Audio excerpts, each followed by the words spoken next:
I have a friend that works at Edinburgh Zoo, and she invited me along to feed the penguins. And I got in there, and she was giving me the tour. She was like, this is where they eat, and this is where they sleep, and this is where they swim, and these are our 2 gay penguins. And I went, what?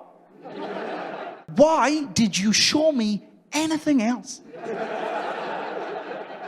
Fucking wasting my time with antelopes. Tell the rest of the animals to take the day off. This is the zoo now. And the reason there are gay penguins is the best reason I've ever heard. As an audience, can you tell the difference between a male and female penguin? No, neither can most male penguins. And penguins mate for life.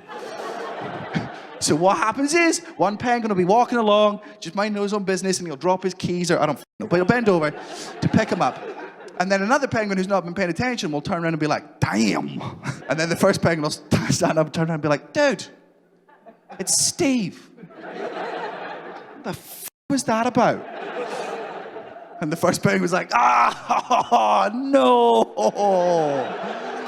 Oh, f***.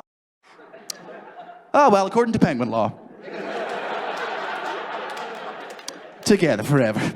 Now, at this point in the story, I am on the floor crying with happiness and joy and everything because it's the best thing in the world. I love it so much. I'm like, it can't get better. It does. A couple of years ago, came to mating season. All the straight penguins started to have their sex. The 2 gay penguins also started to have their sex. A couple of months later, all the female penguins started to lay their eggs. The 2 gay penguins didn't lay an egg. And they were confused by this. Because they'd been doing what everyone else had been doing, let's be honest, probably more. And they didn't have the results to show for it. And in their confusion, they wandered around their enclosure until they found a rock that was slightly egg-shaped. And they just assumed that this was their egg.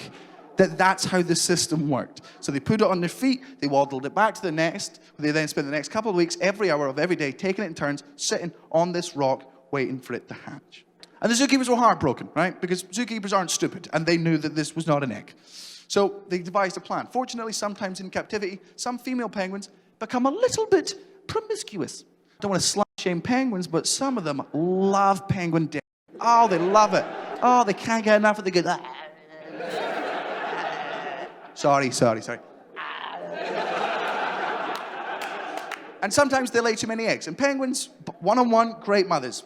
But they can't really raise more than 1 or 2. Sometimes they just neglect them to death. So the zookeepers took one of the spare eggs and they gave it to the gay penguin parents.